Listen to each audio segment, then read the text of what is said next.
High hello everyone, welcome back to my channel. मी कोमल. कसे आहात सगळे? अपेक्षा करते खूप छान आणि मजेत असणार. माझ्या चॅनलवर अगदी मनापासून स्वागत करते.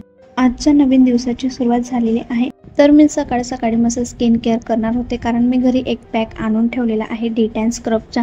जेव्हा कधी आपल्याला वाटतं आपली स्किन खूप डल झालेली आहे, टॅनिंग झालेली आहे, तेव्हा मी हे करून घेत असते.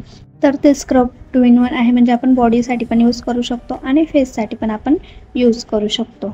स्क्रब करायचे पण असे बरेच फायदे आहेत, म्हणजे आपल्या चेहऱ्यावर ब्लॅक हेड्स असेल किंवा व्हाईट हेड्स असले कमी करण्यास मदत करते. स्क्रब केल्याने जे आपलं ब्लड सर्क्युलेशन असते ते पण छान असं सुधारते. चेहऱ्यावरील जी काही आपली टॅनिंग असते ती पण रिमूव्ह करण्यास मदत करत असते. आणि कधी आपण उन्हात गेलो तर आपल्याला कधी कधी वाटतं आपली त्वचा खूप अशी टॅनिंग वाटते, तर आपण ते स्क्रब त्याच्यासाठी पण आपण वापरू शकतो. फ्रेश वगैरे झाली त्यानंतर मंगळागौरीची पूजन करायचं होतं, म्हणून अगोदर छान असं पाट वगैरे मांडून चौरंग मांडून घेतलेलं होता. त्यावर सगळं जे साहित्य लागणार होतं ते व्यवस्थित ठेवून घेतलेलं होतं. तोपर्यंत केळीचे खांब आणलेले होते, ते पण छान असे चौरंगला चारी बाजूंनी लावून घ्यायचं होतं.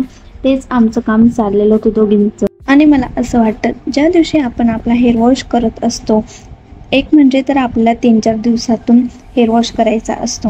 हे तर नॉर्मल रुटीन आहेच, पण बघा ना, आदल्या दिवशी आपली कशी सिच्युएशन असते, आपण केसांना तेल लावणार आणि जेव्हा हेअर वॉश झाल्यानंतर जी फ्रेश सुरुवात होते ना, म्हणजे दिवसाचा आनंद काहीतरी वेगळाच असतो. एकदमच फ्रेश वाटायला लागतं. असं कधी छान आपण टॉवेल वगैरे घेऊन बाल्कनीत आलो आणि केस सुकत उभं राहिलो असं वाटतं ना, असं म्हणजे नवीन आयुष्य किंवा नवीन जग हे आहे आपल्यासमोर. मला तरी असं फील होतं. प्रत्येकाची स्टोरी असते. ह्या हेअर वॉश मागची कोणी हा आनंद आठवड्यातून 2दा घेत असतो, तर कोणी 3दा घेत असतो. तर वीकली 2दाच माझे हेअर वॉश करते, कारण जास्त हेअर वॉश केल्याने पण कसं होतं, कधी कधी केस गळती सुरू होऊन जाते आणि ते आपल्याला पण बघवत नाही. आणि मला आज माझ्या केसांची स्ट्रेटनिंग करायची होती. मला ना खूप कर्ली हेअर पण आवडत नाही, आणि त्यामुळे मी थोडीशी स्ट्रेटनिंग करत असते. मग जर कुठे बाहेर जायचं असेल तर मग छोटं मोठं फंक्शन असेल तरच मी स्ट्रेटनिंग करत असते. आणि मी स्ट्रेटनर मागूनच ठेवलेला आहे, कारण कधी कधी असं होतं लगेच पार्लरला जायला पॉसिबल होत नाही, आणि लगेच 400-500 रुपये आपल्याकडनं घेऊनच घेतात एका स्ट्रेटनिंगचे. त्यासाठी मी घरी एक 2 in 1 घेतलेला आहे. त्यात आपले ड्राय पण होतात आणि स्ट्रेटनर पण होतात.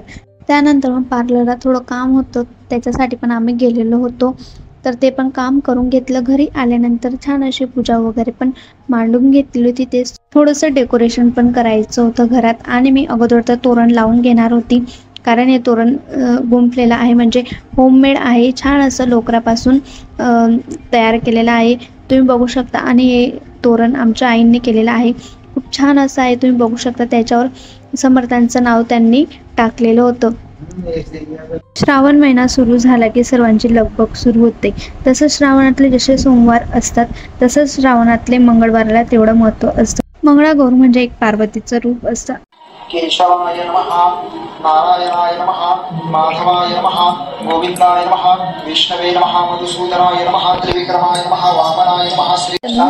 शास्त्र पुराणोक्त फल प्राप्त्यर्थम श्री परमेश्वर प्रीत्यर्थम मम नमः. विष्णवे नमः. विष्णुर्वा स्मरणं वयोदधि कृतं च मधुशर्कप्रियास्मै पंचामृतमया देवस्नानार्थं प्रतिगृह्यतां. पंचामृतस्नानं समर्पयामि. पंचामृतस्नानान्तरेण पुनश्च शुद्ध उदकस्नानं समर्पयामि.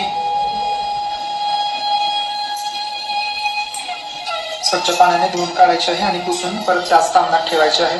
देवाचा कपडा रक्तपुष्पाणि समर्पयामि. गणपतिर्देवताय नमः. नैवेद्यार्थे उदशेष पंचामृत नैवेद्यं निवेदयामि.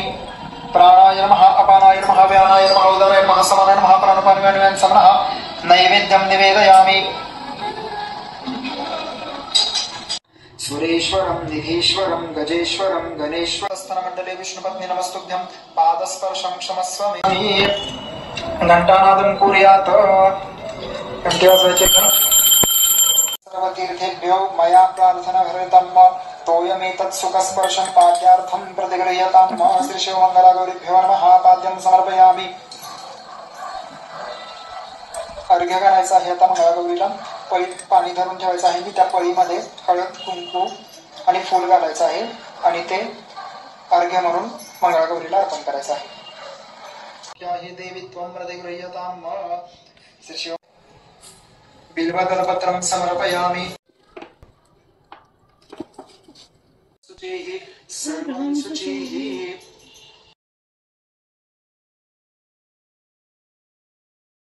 मंगळागौरीची पूजा, त्यानंतर मग करायची होती आरती। खेळचा काही प्रोग्राम वगैरे ठेवलेला नव्हता, फक्त बायकांना बोलून हळदी कुंकू द्यायचं होतं आणि प्रसाद वगैरे वाटून दिलेला होता। त्यानंतर हे आमचं 3रं वर्ष होतं मंगळागौरीचं। घराची डीप क्लिनिंग करायला काढलेली होती, तेव्हा थोडासा हॉलचा लुक जो आहे तो चेंज केलेला होता।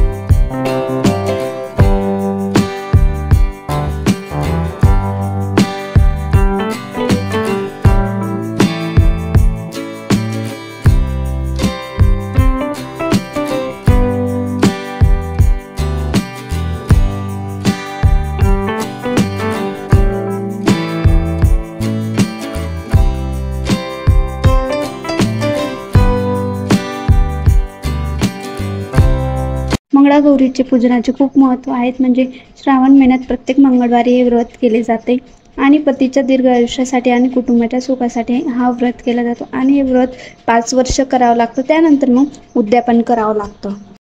मंगळागौरीचे असे भरपूर असे खेळ पण असतात, म्हणजे रात्री 12 वाजेपर्यंत जागरण करतात, पण ते मोठ्या मोठ्या सेटिंगमध्ये होतात। आमच्याकडे तर काही होत नाही, म्हणून छोटीशी अशी पूजा मांडून घेतलेली होती आम्ही। त्यानंतर मग दुपार झालेली होती आणि मग आम्हाला घरातला पण थोडासा पसारा आवरायचा होता। हॉलमध्ये थोडासा चेंजेस केलेले होते, इकडचा कॉट तिकडे केलेला होता, बघायला पण छान वाटतं। त्यानंतर मग मशीनची पण जागा चेंज करायची होती, कारण मध्येच रस्त्यातच आम्ही ते मशीन ठेवून घेतलेलं होतं। त्यानंतर मग मशीनला पण इकडे साईडला करून घ्यायचं होतं। तर कामं करता करता आम्हाला ते ट्रेंडिंग सॉन्गचं ट्रेंड करायचं होतं, कारण खूप जास्त असं ट्रेंडिंग चालू आहे गणपती बाप्पावर। ते गाणे तुम्हाला समजलंच असेल डान्सच्या स्टेपवरनं, आणि नक्कीच कमेंट करून सांगा आमचा डान्स कसा झाला होता। खूपदा असं ट्राय केलं, मग त्यानंतर आम्हाला जमलं ते, तर मग चला म्हटलं तुमच्यासोबत पण शेअर करावं। तर मला नक्कीच कमेंट करून सांगा आमचा डान्स कसा झाला होता। संध्याकाळी बायकांना हळदी कुंकूसाठी आमंत्रण द्यायला जायचं होतं कॉलनीमध्ये, तर मग आम्ही गेलेलो होतो। त्यानंतर मग रेडी व्हायला घेतलं। अगोदर तर दूध आणि शिरा म्हणजे प्रसाद करून ठेवलेला होता, जेणेकरून पटकन असं आम्हाला पण तयारी करायला वेळ मिळाला होता। त्यानंतर मग आम्ही रेडी व्हायला घेतलं। ह्या साड्या आम्ही मिंत्रावरून घेतलेल्या आहेत, तुम्हाला पुढे त्याचा रिव्ह्यू सांगेलच की साड्या कशा होत्या काय होत्या।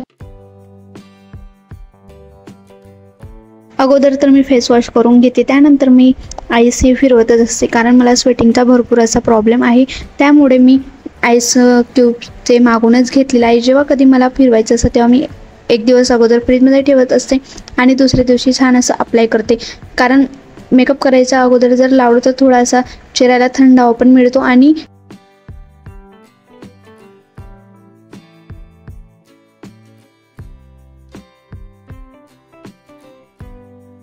तोपर्यंत मग संध्याकाळी आमचं साडी नेसून पण कामं चाललेले होते, म्हणजे स्वयंपाक करत होतो। जसा जसा वेळ भेटत होता तसं तसं आम्ही साडीवरच कामं करत होतो। असं तर एरवी साडी घालत नाही, जेव्हा कधी फंक्शन वगैरे असतो काही असतं तरच साडी वेअर करत असते। तर एक एक करून घरी बायका येत होत्या, जेवढ्या होत्या तेवढ्यांचा मी व्हिडिओ काढायचा प्रयत्न केलेला होता, कारण कोणी कोणी कम्फर्ट नसतं की कॅमेरासमोर येणं किंवा व्हिडिओ काढू देणं, त्यामुळे मी काही जास्त रिस्क वगैरे घेतली नाही। आणि मग बघू शकतात छान अशा आम्ही साड्या मागवलेल्या होत्या, तेच तुमच्यासोबत शेअर करते। तर मी 3 साड्या अशा मिंत्रावरनं मागवलेल्या होत्या, छान होत्या, म्हणजे मी फर्स्ट टाईम मिंत्रावरनं काहीतरी नवीन शॉपिंग करणार होती आणि साड्यांची क्वालिटी खूप छान पण आलेली होती, जसं फोटोमध्ये होतं तसंच रिअलमध्ये पण दिसत होतं। तर ही पिंक कलर अगोदर तर म्हणजे 2 पिंक कलरच्या होत्या आणि 1 रेड कलरची होती। तरी पिंक कलरची मला तर खूप पर्सनली आवडली होती, कारण ही साडी माझ्या जाऊबाईंनी नेसलेली होती आणि रेड कलरची जी होती ती मी नेसलेली होती। त्यानंतर मग 2 ब्लाऊज पण आम्ही मागून घेतलेले होते। झालं असं, ज्या दिवशी आम्हाला साडी वेअर करायची होती त्याच दिवशी पार्सल रिसीव्ह होणार होते, म्हणून 2 असे मॅचिंग असे ब्लाऊज पण मागून घेतलेले होते, जेणेकरून टाईम। तर माझा व्हिडिओ इथंच एंड करते। आय होप तुम्हाला ब्लॉग आवडला असेल तर लाईक करा, शेअर करा आणि सबस्क्राईब करायला विसरू नका। आपण भेटूया नेक्स्ट ब्लॉगमध्ये, तोपर्यंत बाय, टेक केअर।